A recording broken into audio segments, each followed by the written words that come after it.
morning and welcome to That's Life. I'm Marcia Boyles, and as always, I'd like to introduce my co-host and co-producer, Kathleen Taylor. Good morning. Hi. We would like to begin this program, which is a kind of unique one today, by introducing our guest, Ron Taylor, who is our Director of Finance. Welcome, Ron. Thank you very much. Glad to be here. We're delighted to have you this morning. This program is going to be kind of a unique one in that it is a call-in show, and we also will be having a vignette, which Kathleen will describe. The call-in show really will begin the second half of the program, so hold your calls till then. We also would like to stress the fact with the call-ins that you try to make it not a personal call, so don't be asking about your personal finances. And also, please don't call in about your bill or such things. This is going to be a program in which we talk primarily about the issue of running out of money on the part of residents. So that's going to be the focus. Kathleen, talk to us about the format here.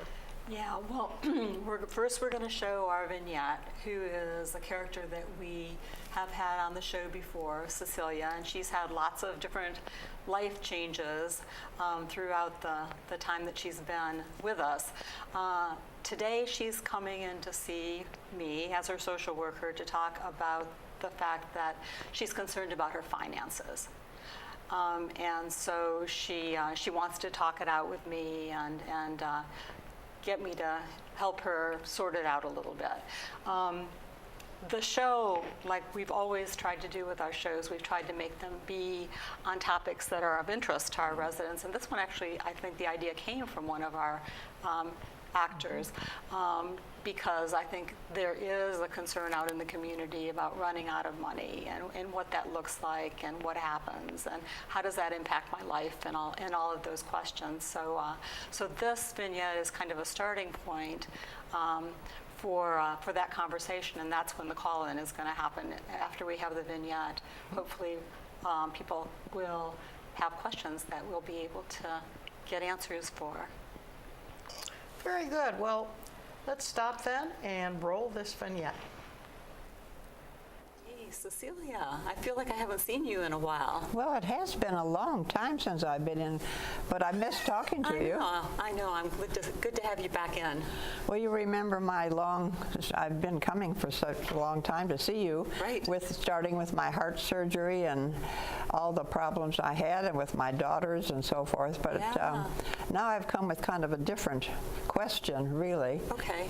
My daughter and her partner have asked to borrow some money, and I have given them, on a loan, $50,000 to buy a house. Okay. And they've given me a contract so that they are paying me so much a month and it will be returned. But now, will that affect me and as far as the benevolent care fund, if I ever have to use it? Yeah, well, such a good idea for you to come in and ask that question, because it could potentially impact your ability to use the benevolent care fund if it weren't paid back timely or something like that. But probably most importantly right now, I would say this is a really good time for you to connect with the finance office. Oh.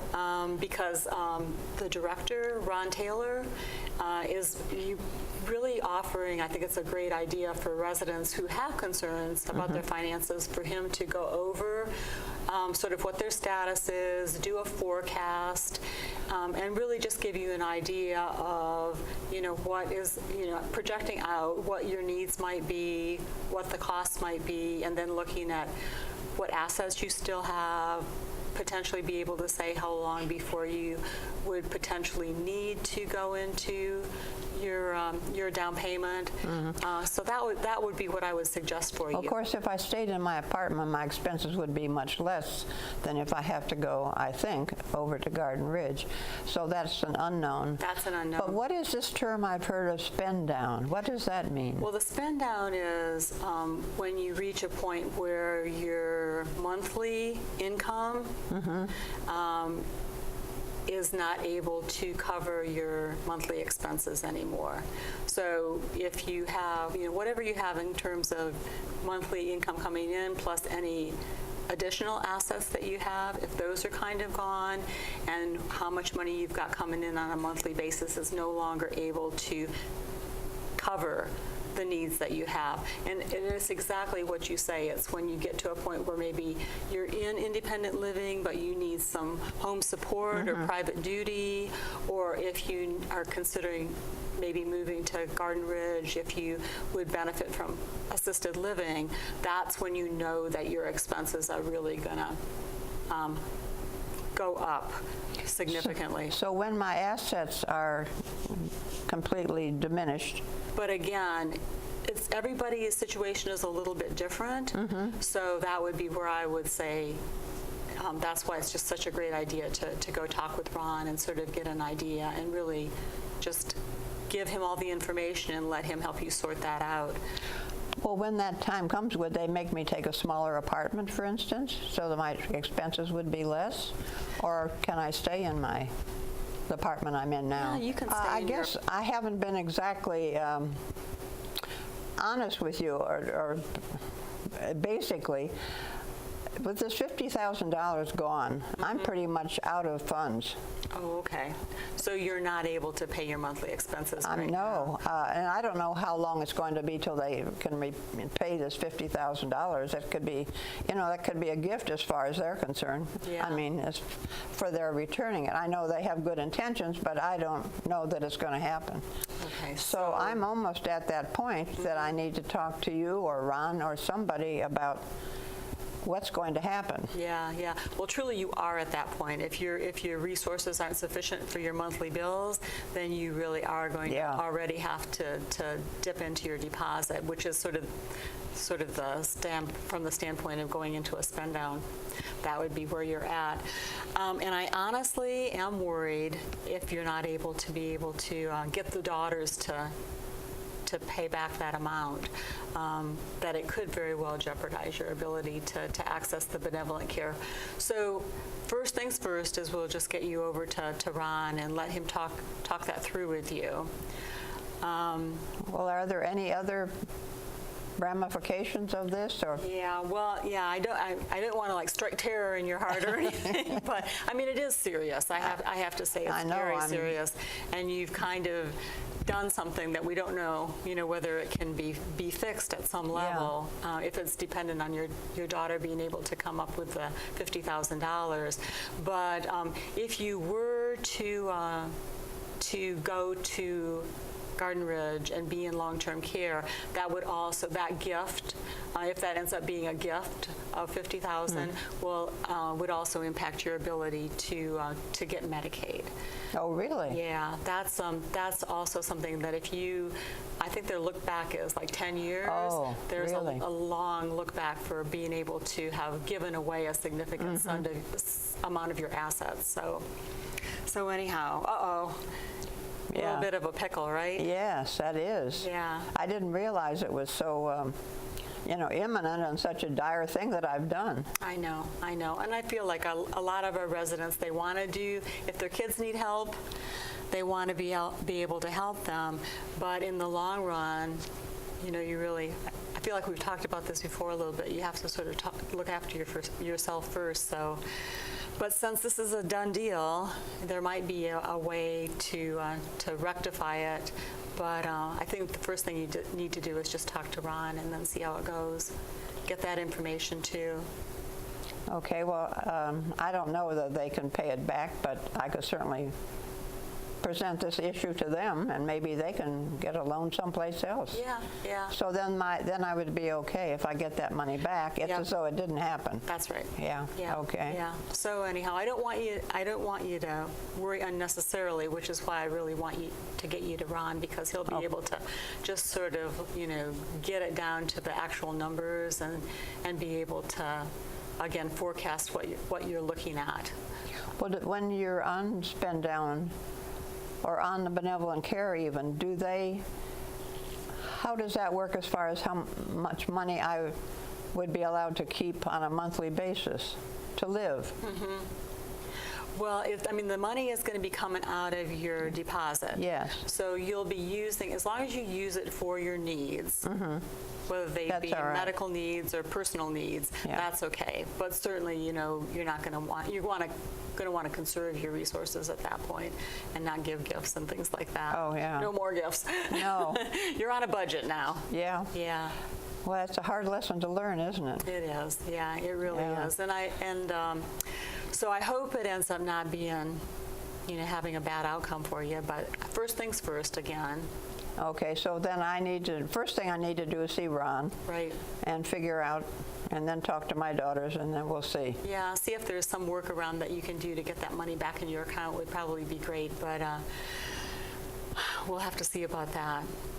Okay. Okay. So anyhow, make an appointment to see Ron, and All right. then get back to me, and we'll see what we've got. Okay. All right. Thank you so much. Yeah. I'm a little late, but thank you anyway. All right. See you soon. Bye.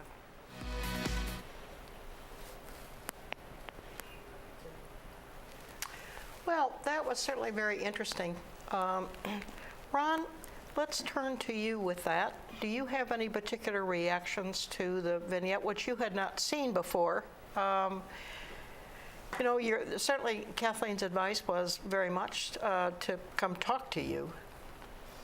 Yes. So unfortunately, Cecilia's in a situation where her actions have put her in a situation she's actually breached the resident care agreement, because that agreement states that individuals should use their assets for their care. And gifting is one of the things that does put an individual in breach of that contract. And so Kathleen's comment to Cecilia to make sure she can get that money back is really the first thing that really has to happen. And that's what you would also recommend to them. Exactly. So we have to make sure that individuals really understand what that resident care agreement states, and that gifting is really a violation of that. And it really puts us at a point where we lose some of the opportunity to use tools that we have on campus, such as the spin down process, such as benevolent care, and as Kathleen mentioned to the individual, it actually would also make her ineligible for Medicaid. So those are things that individuals really have to understand, and so we really want our residents to understand. Have those conversations before you make those actions so that you understand the ramifications for yourself. Ron, you're not suggesting that in any way that would have an impact on the spend-down process. Actually, it would. Oh, my. Tell us about that. So it is a situation where if an individual is in violation of the resident care agreement, meaning that they have mismanaged their assets, gifting, and we always say gifting or gambling or frivolous spending, they create a situation where they do become ineligible for spend down, they become ineligible for the Medicaid process, as well as benevolent care fund. Oh, now that comes as a total shock. I had no idea you couldn't access your deposit. That is correct. Oh, my gracious. All right, so this is extremely serious, isn't it? It is. What happens to folks? So really, we look at every situation, differently when we try to figure out what is the best course of action. So if we look at Cecilia's situation, I think being able to recoup the funds or the loan that was provided would actually put her back in good standing. But if we're in situations where individuals don't have that as an option, we look at, unfortunately, do they need to look at other opportunities for living arrangements for themselves, because we can't be in a situation where we allow some individuals to follow the resident care agreement guidelines and others don't. So we do look at each situation differently. So now if somebody then is forced basically to leave Green Spring, do they leave with their deposit? Yes, they would. So that money is theirs. So it's not a situation of because you have breached the contract, you now lose your entrance deposit. That's not the case at all. But it is a situation where do we look at saying, if you aren't able to cover your own expenses, and that's really the model that we have here at Green Spring, most individuals can cover their own expenses. If that's not the case and you violated that contract, we do allow individuals to take their entrance deposit to really afford another opportunity for themselves to live outside of this community. Yeah. There's a lot of information that people really need, and I think like the resident care agreement, they read it maybe when they come in and sign Yes. it, and then it's forgotten. So I think that Ron's done such a great job about coming in and bringing information to the residents that I think they really need about the benevolent care fund and spend downs. And you're going to do some presentations on the residents and care agreement, right? That's correct. Early next year, March 8th, we're doing our first resident care agreement forum, where we're really going to talk to our residents about what does the RCA really state. So individuals I have think, a true understanding to of it. goodness, the average resident, including me, has to stop and think, what in the heck are you talking about? I mean, Oh, we man. haven't heard that term, I think, since the day we walked in here. Yeah. This was our original contract. Correct. That is correct.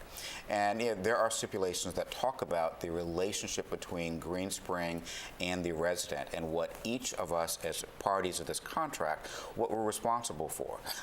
And so we want to make sure our residents fully understand what their obligations are and what we as a community, what we're responsible for doing for them as well.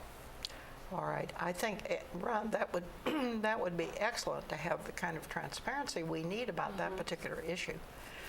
You and I were talking briefly before the program today about the kinds of things that residents tend to give their money for.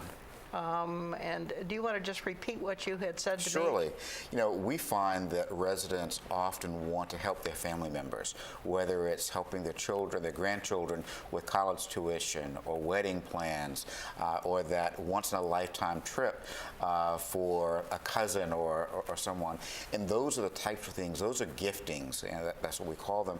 And those are the types of things that really we ask individuals to recognize their assets that they have accumulated and that they move into Green Spring with. They are really for their long-term care. And so to be in a situation where they actually give that money away or gift it away, it does take them in a situation of, as Cecilia, in a situation of, can they afford to take care of themselves going forward? And so it's those types of things that we ask individuals, one, be very mindful of, but if there is that need, let's talk about it before you go down that path. We're not in a situation where we're saying you can't give your grandchildren a Christmas gift. I want to make sure folks really understand that's not the type of gifting that we're talking about. We're talking about significant dollar amount gifting. All right. And Kathleen made the point in our original program in which this vignette showed, which was the August That's Life program, that it also would depend, I mean, if you gave $50,000, but you had a $10 million pool of money, $50,000 would be fine. So that partially it depended on the size of your assets. That's correct. And we also look at the income that an individual has. So there is the assets that you move in with, but we also look at the situation of what are you earning every month coming in. I've had residents coming in saying my assets have doubled since I moved in. And in those instances, providing a one-time gift for someone, that's not going to affect their long-term care scenario. So that's why we want individuals to come in. Let's talk about it before it happens, and we can really evaluate the impact it's going to have on them. All right, so this should be a running dialogue with you. Without a doubt. And it's very individual too. I think that's the other thing, is you can't kind of extrapolate from somebody else's situation to yours. That's why to have that consultation with Ron is really important. Ron, when I heard you say in the transition to Garden Ridge workshop that if folks reach about 15,000 in terms of their assets, that would probably be a good time to come in and talk to you. Well, really it looks at where they are based on their overall expenses. So if we look at $15,000 for someone that's in independent living, that's still are multiple months of expense coverage. But when we look at Garden Ridge, $15,000 may only cover 1 month of their overall expenses. So it is based on where that individual's care needs are. But typically I use the formula of, when you are 4 to 5 months away from really running out of money, Oh, 4 to 5 months. based on where you are on your expenses, that's really the best time to really come and talk, because it is a process where there's an application to go through the spend down process, and we evaluate how your funds have been utilized during your tenure here at Greenspring. Now, do you look at the entire tenure? Yes, we do. Yes, we do. So our overall goal is, what are the assets that were claimed when you moved in? And really we say claimed, but what are your assets overall that you have at the point of entry? And that's a combination of liquid assets, so cash in your checking and savings account, also investments that you have, property that you have, as well as the entrance deposit that you put down. So all of those things in totality look at your assets, and that's the picture that we start evaluating from. In other words, are folks going to have to get all their bank records for the last, I mean, if they've been here 18 years, for the last 18 years? Fortunately, we don't go that far back. I don't want to have to spend that much time combing through I mean, information. the very thought of that is quite intimidating. It is, for me as well. I can believe it. Our goal is, or our process really is, to look at the last 2 years of actual bank statements as well as investment statements. So when we can see if an individual started off with $400,000 of total assets, if we can really back into how that has been utilized, that's really what we're trying to come up with. So we do look for bank statements, we look for statements for the investment accounts that they would have. We also ask for the last 3 years of tax records, because all of that gives us a picture of that individual's activity over the last several years. All right. I'm just thinking the flip side of all of this is our residents are so frugal. And so from a social work standpoint, sometimes we have residents that really don't want to have care because they're worried about how that's going to impact them financially, because they don't want to go into spend down and they don't want to have to potentially take benevolent care, or that's just not their value system. They don't believe that that's what they should be doing. I think that's another part of the picture, is to help people understand what their financial situation is, so that they can think about that a little bit more realistically and not just get so tight with their finances that they neglect themselves. Completely agree. Yeah. I see we have a call. We do. Hi, you can hear me now, right? You can hear me? Go ahead, caller. Okay. My question is, what if a major part of your spending is on insurance policies, which have been, we got them because the remaining person may need that money for like health care and stuff. And although we have, insurance policies, the money you spend on those, and of course they get more every year. Thank you. Thank you. And that's actually a great question. Yes. And we look at insurance policies as another avenue that individuals are looking to take care of themselves. And so that really is going towards their care. And insurance policies are a great way to really help extend the life of the assets that they have. So insurance policies are really a great way for our residents to take care of themselves, and they in no way, shape, or form violate the resident care agreement. So that's a great question. That was an excellent question. Yeah, very fine. Kathleen, you were talking about, really, I think it's this generation particularly, the depression generation, I think especially, that is so frugal, and the very thought of, quote, charity, unquote, I think is just an anathema to the average resident.